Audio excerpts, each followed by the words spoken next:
car Dieu t'a tant aimé. Il a donné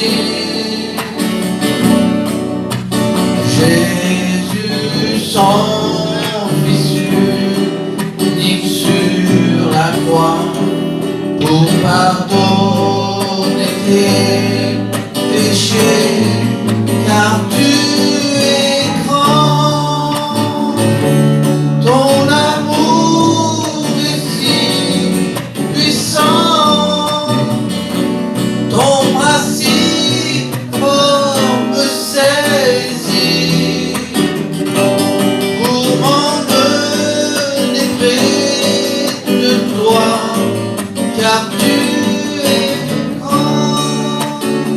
Gloire à Dieu, merci Seigneur.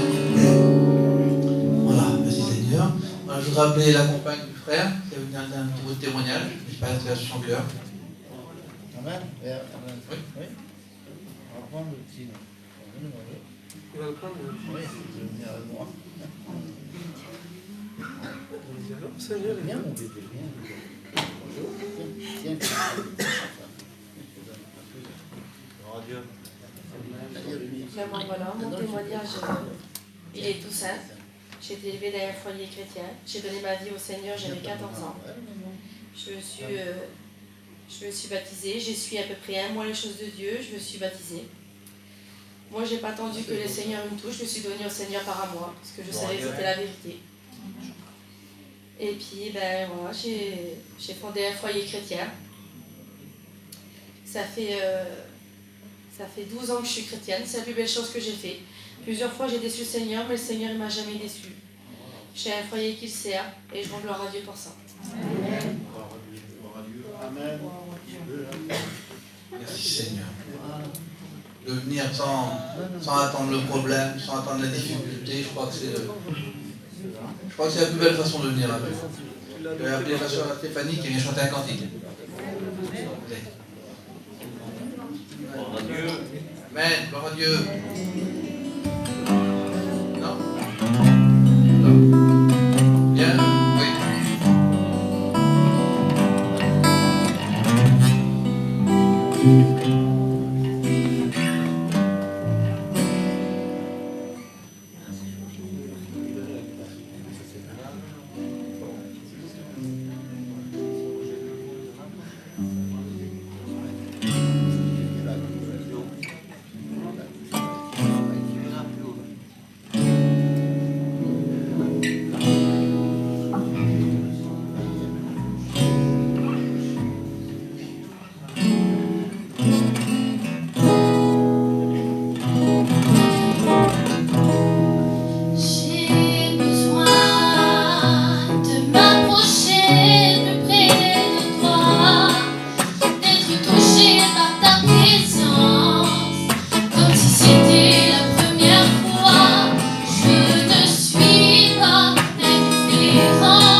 Seigneur. Ça rappelle la Violette. Thibaut.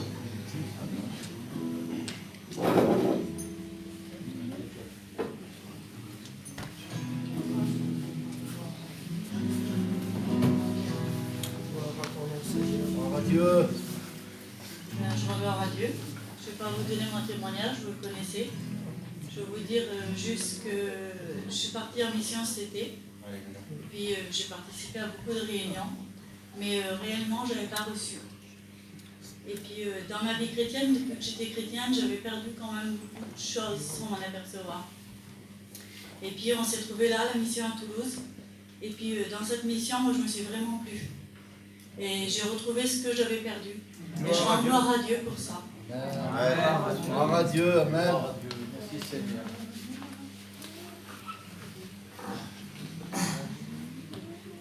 On va écouter un des cantiques. Alors, C'est le rayon de prière, moi j'ai envie de prier. Je ne sais pas pour vous. amen. Moi je veux prier. Chante encore un Prochaine demi-heure de frère, on a une demi-heure de prière pour prier.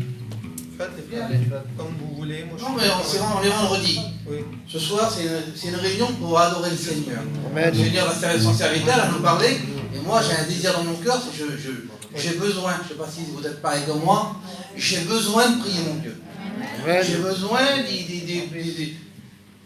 dire ce que j'ai besoin dans ma vie, et qu'il aide, qui m'aide, qui essaie d'arranger ma vie. Ce soir, c'est ça. Ce soir, je veux le remercier et je vais lui présenter mes problèmes. Hein? Alors on écoute le dernier cantique et puis après on écoute sa bonne parole. Amen.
Alléluia, gloire à Dieu.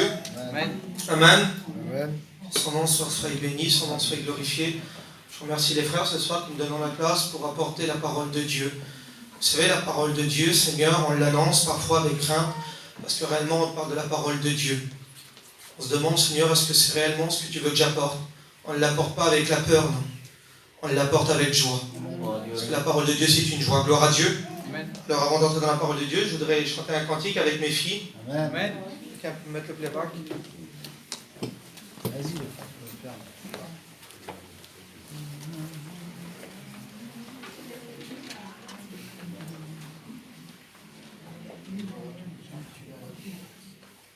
Laetitia.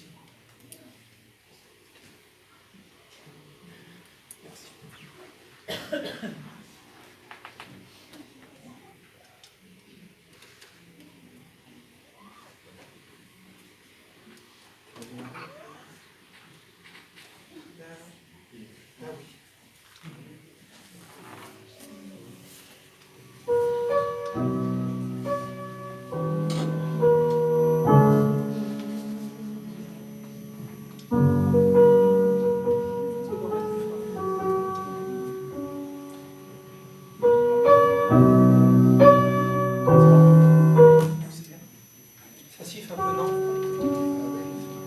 Pas grave.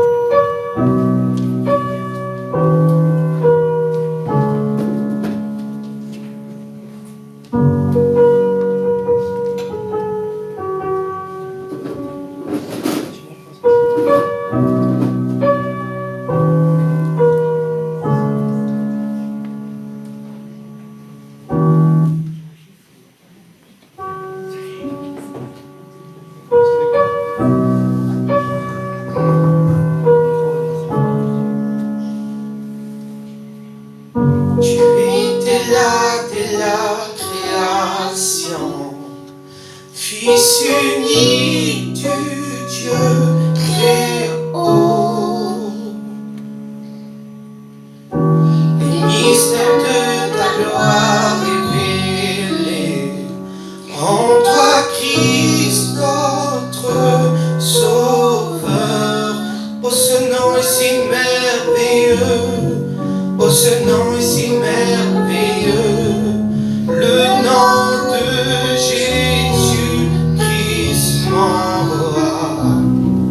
Oh, ce nom est si merveilleux, sa beauté sans pareil.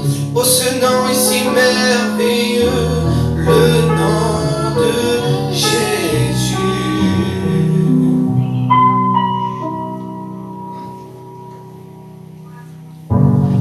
N'a pas voulu laisser sans nous. Alors Jésus, tu es venu. Ton amour a vaincu mon péché. Plus rien ne peut nous séparer. Oh, ce nom est si glorieux. Oh, ce nom est si glorieux, le nom de Jésus Christ mon roi. Oh, ce nom est si glorieux, sa puissance est sans pareil. Oh, ce nom est si glorieux, le nom de Jésus. Oh, ce nom est si glorieux, le nom de Jésus.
Gloire à Dieu, que son nom ce soir soit béni, que son nom soit glorifié ce soir pour ce nom si grand, ce nom si glorieux, ce nom si merveilleux.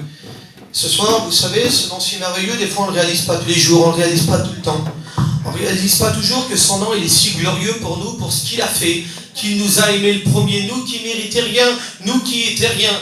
Il a fait de nous des personnes comblées, des personnes heureuses.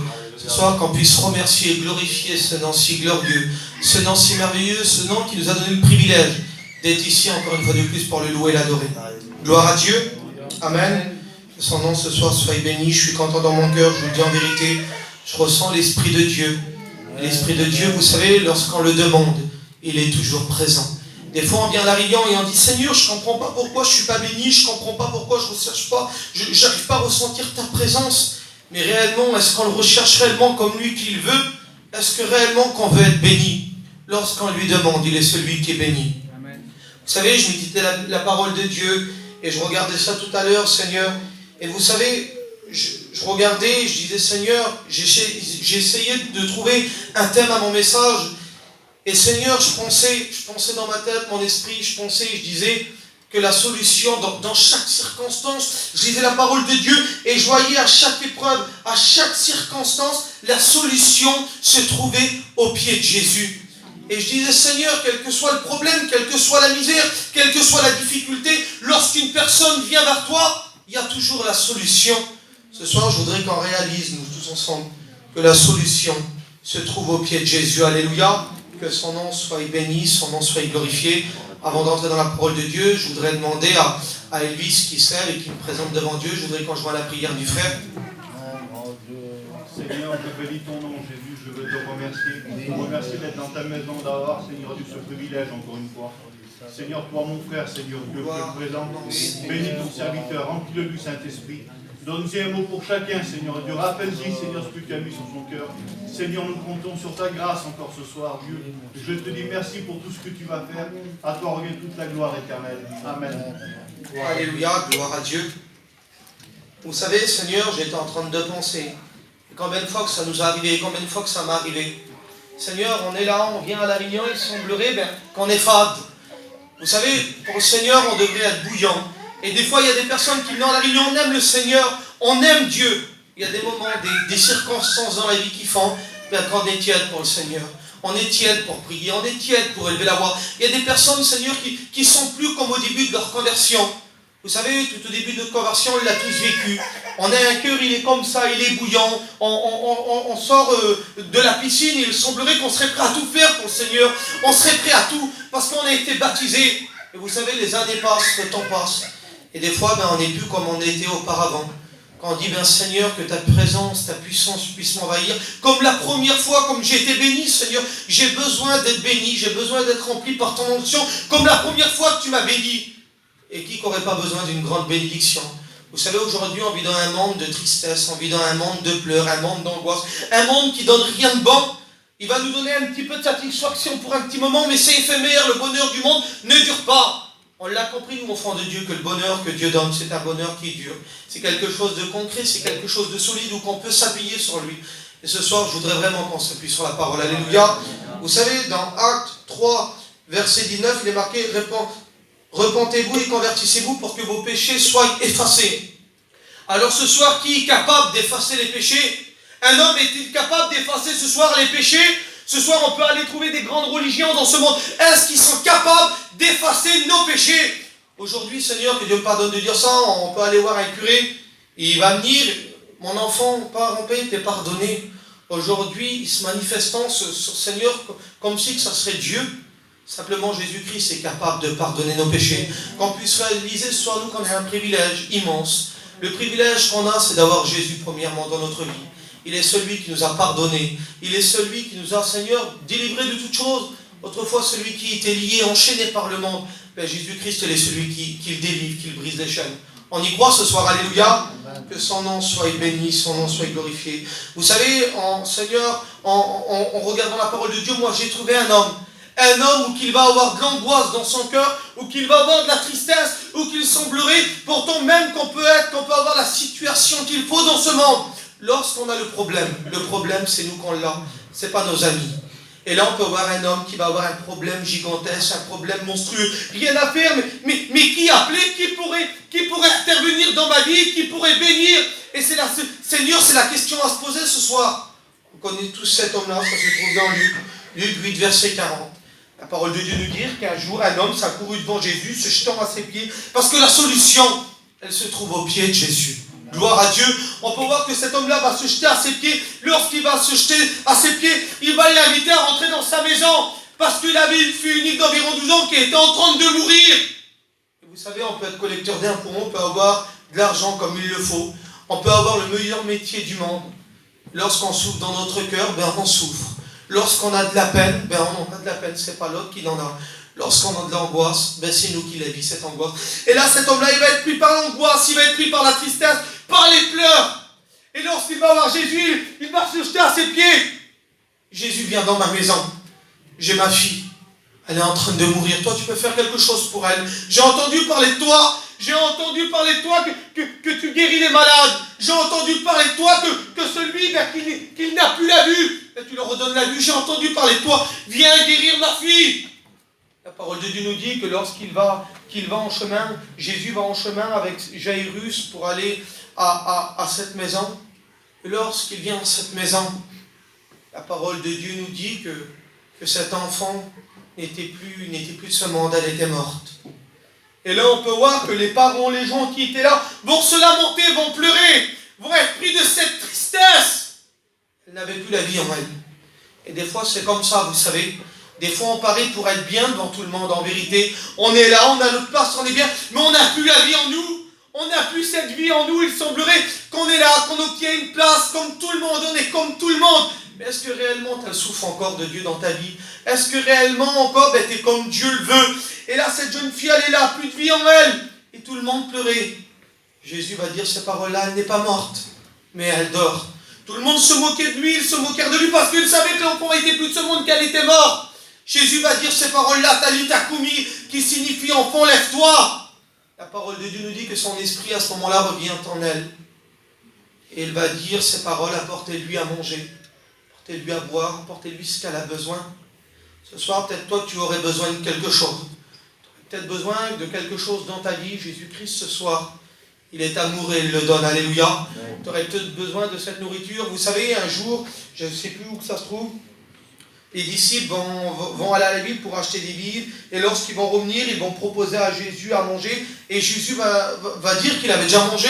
Les disciples vont se regarder et vont dire, quelqu'un lui aurait-il apporté à manger? Il va dire, ma nourriture est de faire la volonté de celui qui m'a envoyé, d'accomplir ses œuvres. Et la volonté de notre Dieu ce soir, c'est de faire ses œuvres, alléluia. C'est de faire ce qu'il veut lui, et pas nous. Vous savez, de notre propre chair, on pourrait faire plein de choses, de notre propre moyen, on pourrait faire plein de choses, mais est-ce réellement la volonté de Dieu?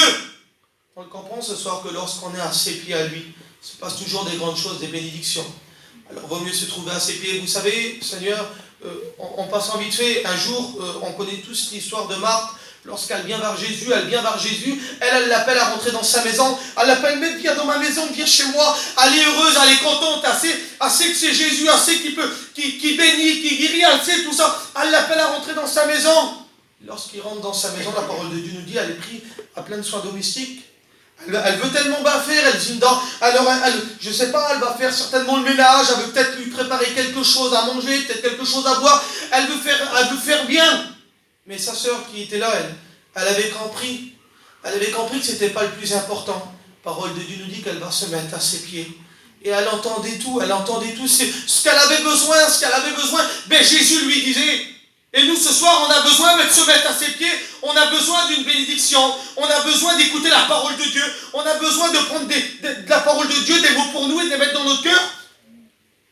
Marthe va dire, Maître, cela te fait-il rien? Elle me laisse tout seul pour servir, dis-lui de m'aider.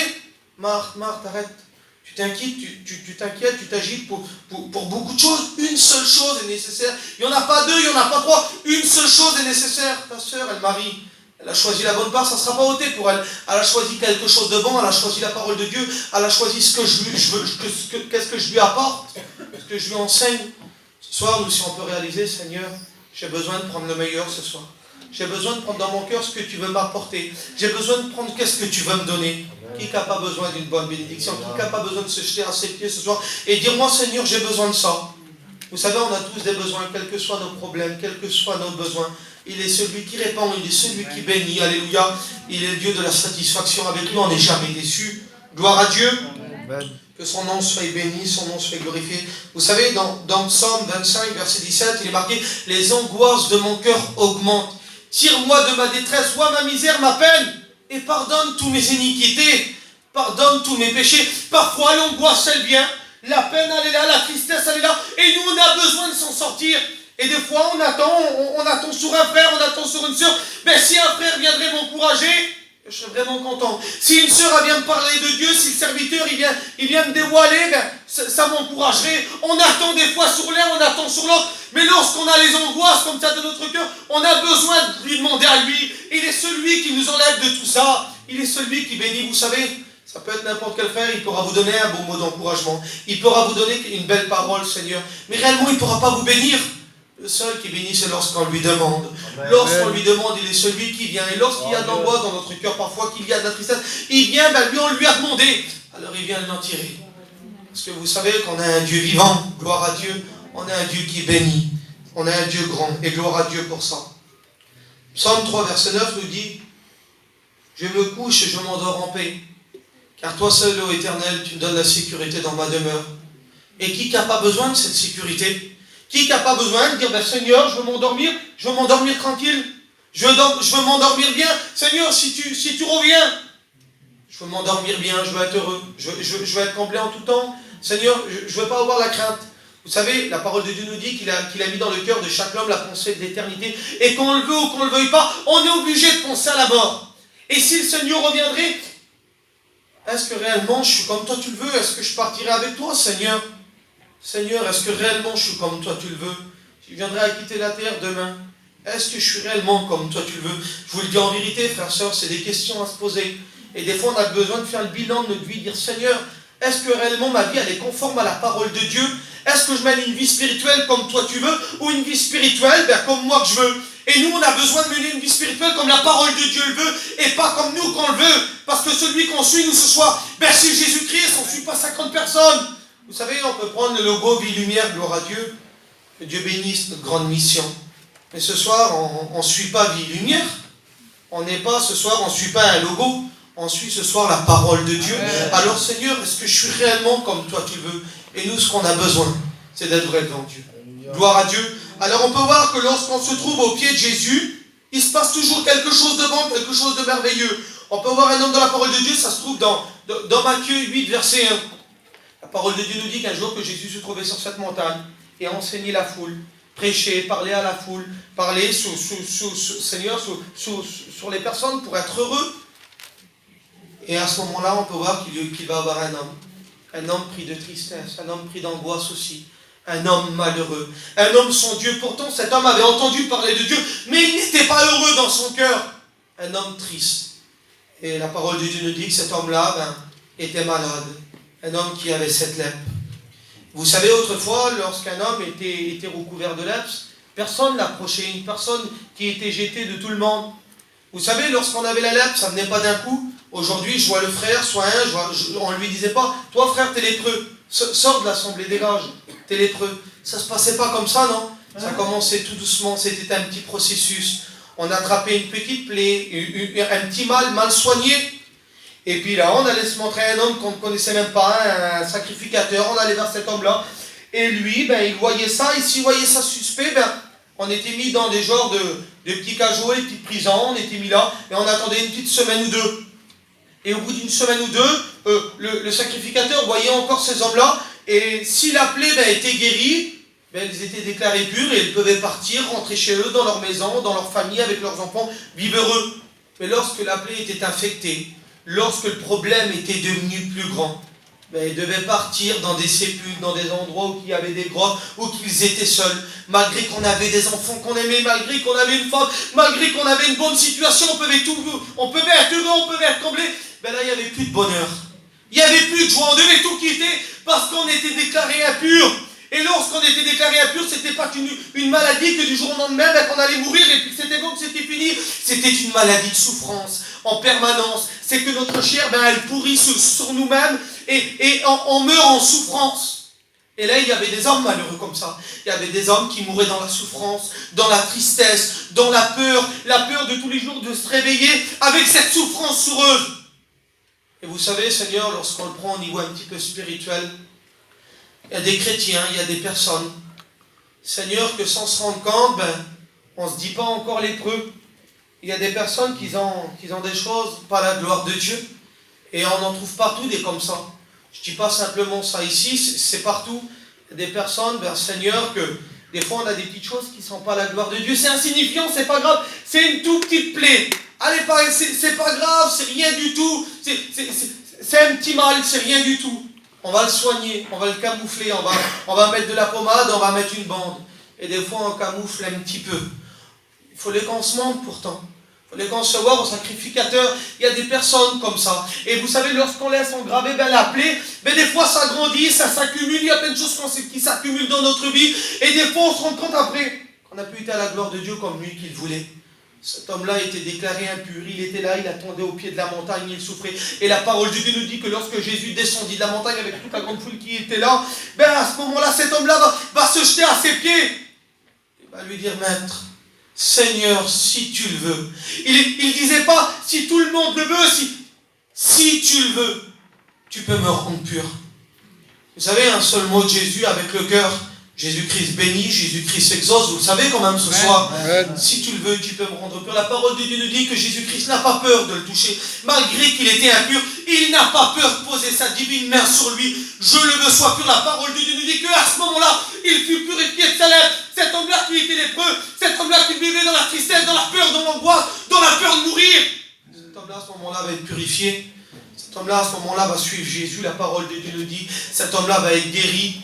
Mais le plus important, vous savez, c'est pas une vie guérie, c'est que son âme qu'il est sauvé. Amen. Ce soir, il y a peut-être des personnes parmi nous qui se disent, Seigneur, si je ne suis pas réellement comme tu veux, j'ai besoin de louer ton nom, j'ai besoin de te prier, j'ai besoin d'être déclaré pur, Seigneur, j'ai besoin que tu viennes toucher ma vie encore une nouvelle fois, j'ai besoin que ta main vienne se poser sur moi, j'ai pas envie que le problème s'aggrave dans ma vie, j'ai pas envie d'attendre cela, non, j'ai pas envie d'avoir que le problème qui vient trop grand dans ma vie. Je veux que tu viennes bénir maintenant, et nous, ce qu'on a besoin, je vous le dis devant Dieu, c'est que la divine main de Dieu se pose sur notre vie.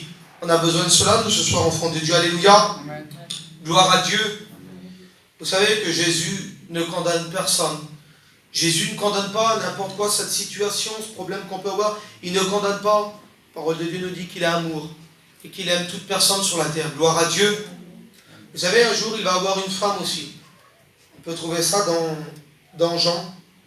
Ça se trouve dans Jean 4. Verset 6.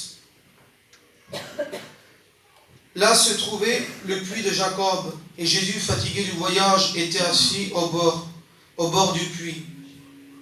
C'était environ la 6e heure. Une femme de Samarie vient puiser de l'eau. Jésus lui dit, donne-moi à boire, car ses disciples étaient allés à la ville pour acheter des vivres. La femme samaritaine lui dit, comment toi qui es juif me demandes-tu à boire, à moi qui suis une femme de Samarie? Les Juifs, en effet, n'ont point de relation avec les Samaritains. Jésus lui répondit, si tu connaissais le don de Dieu, et qui est celui qui te dit, donne-moi à boire, tu lui aurais toi-même demandé à boire, et il t'aurait donné de l'eau vie. Seigneur, lui répondit la femme, tu n'as rien pour puiser, et le puits est profond. D'où aurais-tu donc cette eau vive? Es-tu plus grand que notre père Jacob, qui nous a donné ce puits, et qui en a bu, lui, ses fils et ses troupeaux? Jésus lui répondit, quiconque boit de cette eau aura encore soif. Mais l'eau que je lui donnerai n'aura jamais soif. Et l'eau que je lui donnerai deviendra en lui une source d'eau qui jaillira jusque dans la vie éternelle. La femme dit, Seigneur, donne-moi de cette eau afin que je n'ai plus soif et que je ne viens plus ici.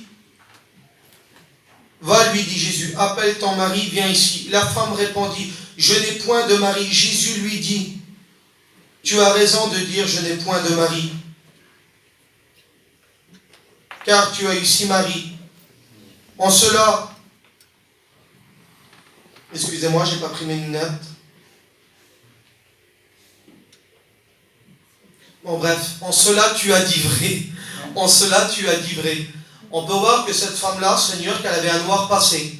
On peut voir une femme, Seigneur, qu'elle venait toujours à la même heure parce qu'elle ne voulait pas être côtoyée des autres personnes. Elle ne voulait pas être là en même temps que les autres femmes. Elle voulait être tout seule parce qu'elle avait un vilain passé. Elle ne voulait pas être croisée de tout le monde. Elle devait certainement avoir honte. Seigneur, Jésus va la dévoiler. Seigneur, je vois que tu es un prophète.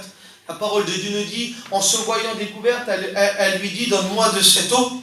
Donne-moi de cette eau afin que je n'ai plus soif. Donne-moi de cette eau afin que je ne vienne plus ici puiser pour rien. J'ai besoin de cette eau vive. J'ai besoin de cette eau qui jaillit jusque dans la vie éternelle. J'ai besoin de cette eau pour mon âme. J'ai besoin de cette eau pour ma vie personnellement. Et vous savez, pourtant cette femme, elle avait un noir passé. Personne n'aurait pu faire quelque chose pour elle. Personne n'en voulait réellement. Mais Jésus-Christ, vous savez, où qu'on est rejeté des gens, où qu'on est rejeté du monde. Jésus-Christ nous aime quand même. La parole de Dieu nous dit qu'il tend ses bras d'amour pour chacun d'entre nous. Et vous savez, Seigneur, on a tous besoin. On a tous besoin de Jésus. On a tous qui ce soir qui n'a pas besoin de Jésus, qui dit, bien Seigneur, j'ai besoin de me mettre à tes pieds pour avoir aussi cette eau vive dans ma vie. Qui n'a pas besoin d'être béni ce soir? On a tous besoin de cette présence, gloire à Dieu. Je voudrais dire un dernier verset, ensuite on priera, alléluia. On a besoin de ça ce soir. Que son nom soit béni. Vous savez, Jean 6, verset 58 nous dit, Pierre lui répondit, Seigneur, à qui irions-nous si ce n'est qu'à toi? Tu as les paroles de la vie éternelle. Seigneur, ce soir qu'on puisse réaliser, Seigneur, à qui irions-nous? Vers qui je pourrais aller, Seigneur, si c'est vers toi? La seule personne ce soir qui peut avoir les paroles pour ta vie personnellement, je te le dis en vérité, elle vient de la parole de Dieu. Amen. C'est une parole vivante, c'est une parole vraie. Ce soir, il y a des personnes qui ont peut-être besoin de dire, ben Seigneur, je me mets à tes pieds, je me prosterner devant toi. J'ai besoin d'être à l'écoute de ta parole, j'ai besoin de me mettre à tes pieds. Seigneur, tu connais mon problème, vous savez, Seigneur, juste en passant, lorsque Jésus va aller en chemin avec Jairus, là, à ce moment-là, la parole de Dieu nous dit qu'il va avoir une femme malade depuis 12 ans. Pendant 12 ans, elle est malade. Elle va dépenser ses biens dans tous les médecins de ce monde. Elle veut trouver quelque chose de bon pour elle. Vous savez, elle n'a pas besoin de dire des grands mots. Elle n'a pas besoin de se montrer devant tout le monde. Dans son cœur, elle dit, si simplement je peux toucher le bord de son vêtement, je serai guérie. Je serai libre. Je serai enfin heureuse. Je serai enfin comblée. Elle savait que Jésus-Christ pouvait faire quelque chose pour elle. Elle n'avait pas besoin de faire des gros monuments. Non, je touche simplement le bord de son vêtement et je suis guérie. Vous savez, au bord du vêtement, il y avait la parole de Dieu qui était tissée sur le bord du vêtement. Il y avait la loi. Et là, elle se disait dans son cœur, si je touche la parole de Dieu, ben je serai guéri, je serai libre. Simplement ça me suffira. J'ai pas besoin de plus, j'ai pas besoin de crier devant tous les gens. J'ai pas besoin de me montrer. La seule chose que j'ai besoin, c'est d'être béni. La seule chose que j'ai besoin, c'est d'être guéri. J'ai pas besoin que tous les gens me remarquent. J'ai pas besoin d'attirer l'attention sur moi. Ce que j'ai besoin, c'est de ressentir quelque chose dans mon cœur. J'en ai besoin pour moi. La parole de Dieu nous dit qu'elle va se frayer un chemin. Vous savez, lorsque Jésus parcourait les villes, les villages, c'était des multitudes de personnes qui s'approchaient. Et vous savez, lorsqu'on voulait s'approcher, c'était compliqué, on ne pouvait pas, parce que les personnes se bousculaient pour accueillir, pour être autour de Jésus. La parole de Dieu nous dit qu'elle va se frayer un chemin. Et Seigneur, j'avais cette pensée-là, et certainement, c'est pas marqué, mais peut-être, elle a peut-être dû se mettre à genoux. Vous savez, des fois, pour avoir des bénédictions, pour avoir la guérison, Seigneur, c'est pas toujours nous comme on le veuille. Nous, des fois, on demande quelque chose à Dieu. Seigneur, bénis-moi, il faut que ça arrive tout de suite. Guéris-moi, il faut que ça arrive tout de suite. Et des fois, on demande des choses à Dieu et on veut tout de suite, nous. Mais est-ce que réellement c'est la volonté de Dieu? Est-ce que c'est comme Dieu veut ou comme nous qu'on veut? Est-ce qu'on lui a demandé avant tout à lui? La parole de Dieu nous dit qu'elle va se frayer un chemin. Peut-être qu'elle s'est mise à genoux. Vous savez, moi j'étais en Israël. Et vous savez, c'était pas du beau goudron. Déjà, moi, comme j'ai été, c'était déjà assez récent. Et il y a des villes, c'est toujours caillouteux. Et là, ça devait être certainement caillouteux aussi. Elle a peut-être dû aller pour chercher la bénédiction, pour aller prendre la guérison. Elle a peut-être dû se frayer un chemin, elle a peut-être dû se mettre à genoux. Et peut-être, ses genoux, en vérité, on peut imaginer la scène devant nous. Peut-être ses genoux étaient écorchés. Peut-être, Seigneur, qu'elle a dû se faire mal. Mais au moins, la Seigneur dans son cœur, elle devait avoir mal, mais se dire dans son cœur, c'est au bout que j'aurai la victoire. C'est au bout que j'aurai la bénédiction. C'est au bout de cela que j'aurai la guérison. Eh bien, vous savez, elle a dû certainement marcher jusqu'à Jésus. Et lorsqu'elle touche le bord du vêtement de Jésus, la parole de Dieu nous dit qu'à ce moment-là, elle va trouver une guérison dans son corps. Elle va être guérie à ce moment-là. Et Jésus va s'arrêter. Il va guetter ses disciples. Il va dire, quelqu'un m'a touché. Les disciples vont lui dire, mais maître, tout le monde te touche, tout le monde t'oppresse. Il va dire cette parole-là, une force est sortie de moi. Tu aurais peut-être besoin que ce soir qu'une force sorte pour venir te bénir. Tu aurais peut-être besoin ce soir que cette force qu'elle vient dans ta vie vienne bénir. On a besoin de cette bénédiction. Et là, la parole de Dieu nous dit qu'il se retourne, il va vers cette fille-là et il va lui dire, ta foi t'a sauvé. Elle ne va plus rester, elle ne va pas repartir vers elle, mais elle va suivre Jésus aussi sur ce chemin. On a besoin, nous. On a besoin de suivre Jésus. On a besoin d'être toujours comme lui, qu'il le veut, de lui dire, Seigneur, est-ce que c'est ta volonté? Est-ce que je suis comme toi, tu le veux? Ce soir, c'est la question à se poser. Jésus ne condamne pas, mais non, mais il sauve. Et la solution se trouve au pied de Jésus. Gloire à Dieu, que son nom soit béni. On recherche la présence de Dieu quelques instants. Je voudrais rechanter un petit cantique. Et à travers ce cantique, je voudrais qu'on recherche la présence de Dieu.